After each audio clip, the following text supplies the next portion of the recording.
poem I'm going to be reading is from a project I've been working on for a few months now called Take What You Need. And this project involves me talking to survivors and victims and even just people who feel a little bit like something's missing and asking them what they need. And in asking them that, I also ask for a bit of context and then write them a poem giving them whatever they need. So if they say they need kindness, for example, I write them a poem specifically for them, giving them kindness. So the first poem I'm going to be reading is from someone who had experienced a lot of neglect in life and said that they felt like they couldn't feel loved without a reason. And they asked to feel valued. And so this is what I wrote for them. For every action, there is a reaction. For every feeling, there is a reason. You do not feel like you can have I love you without having because. You search for any reason to have value. You look for someone to sing arias about why you matter. You want their vibrato to reverberate the whole theater and shake you awake. But when they sing to you, it never feels loud enough. No matter how many chanters' voice praises, their passion leaves you empty. The love of others cannot fulfill you, and you can't understand why. The woods are filled with trees even though no one gave them permission to grow. The woods are filled with insects even though some have never been seen before. The woods are filled with creatures even though they are not invincible. All of nature has a skill formed from deficiency. Birds cannot run fast, so they learn to fly. If nature never recognized its weaknesses, it would never survive.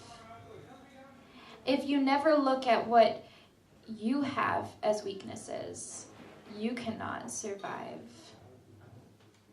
If you want to hold value, open your fists. The prints on your palms are the only to exist. You are of irreplaceable importance. You do not need the voices of others to breathe air into your lungs. Sing melodies to yourself. You don't need their affirmations to belong.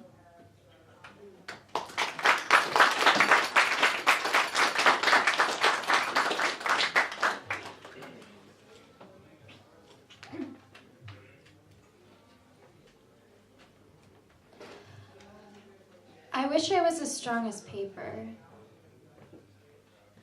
It can only be folded 7 times before it becomes too rigid to move.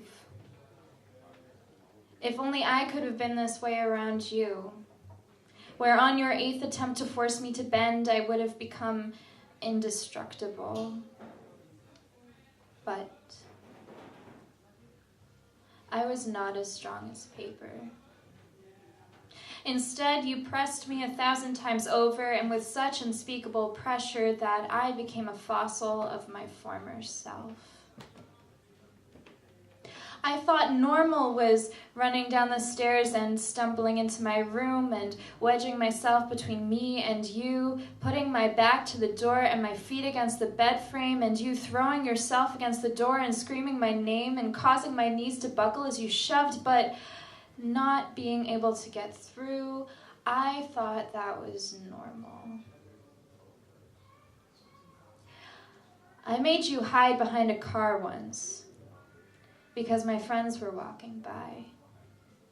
I didn't want to find out that I had jumped back into the grave they had pulled me out of. I thought you would be angry as I crouched down and pulled you down with me, but you didn't hesitate. You hid as well. At the time, I felt only relief as we both watched my friends walk past and around the corner, but now, as I reflect, I realize You weren't angry that I asked you to hide because you knew there was something worth hiding. You are like fabric dye. You are ink that spreads beyond the fabric and stains things that weren't meant to be, like my fingers and under my nails. No amount of scalding hot water and soap will rid me of you. I can't get you off my skin.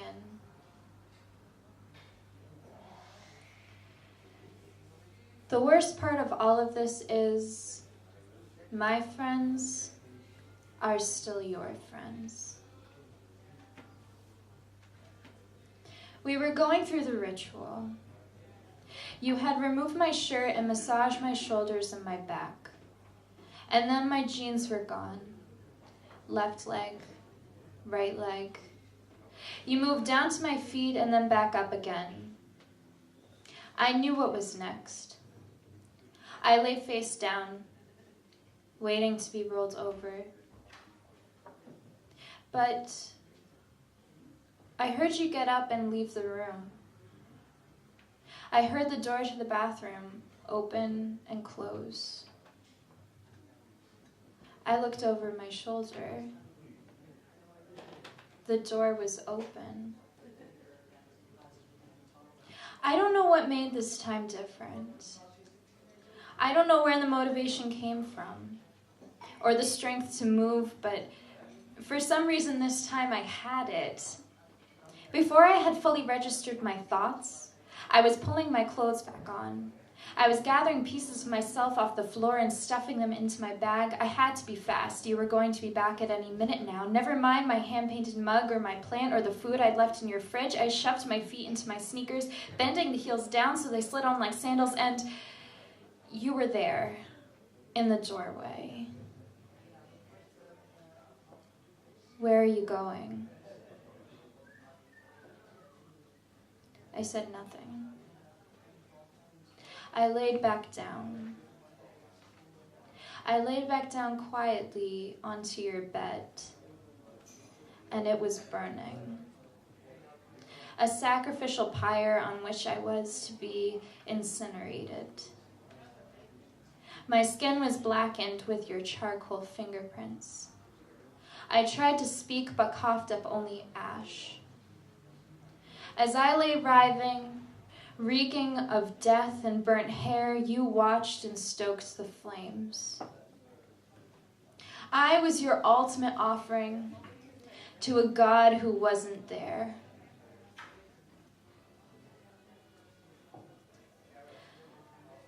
Once I heard that all of your skin cells rejuvenate every 7 years, meaning that one day there wouldn't be a place on me that you had ever touched.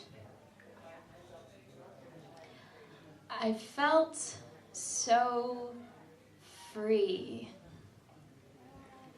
until I realized you had gotten so much farther than my skin. You seeped into my bones through my teeth. I can't ever escape what you did. You will be walking with me forever. You tried to make me stay by saying, no one will ever love you like I do. I thought this was a lie and that I'd find someone else to love me the same way. Now, though, I think you're right. No one will ever love me like you did. Because it wasn't love, and I won't let them. Humans crave to leave an imprint on the world, so once they're gone, their memory remains. I want you to know you have no legacy. The marks you have left on me are fading. Do not feel satisfaction. You've achieved nothing. I am not thinking of you. I am thinking of myself. Give me a story. Give me a story where you're honest. Give me a story where I'm not having to pry it out of you. Where I am not having to get you to tell me that I am not crazy and that these things were real. Talk. This is the only time I will give you the space. Here, in front of a judge and jury, speak your truth. Speak the truth. I will not beg you, because you are the one to blame. You are the one in need of forgiveness. Repent. Tell them what you've done. Tell them I was right. Give me the validation that I have been searching for. I am in control of this story. And in this story, you fucking talk. Thank you.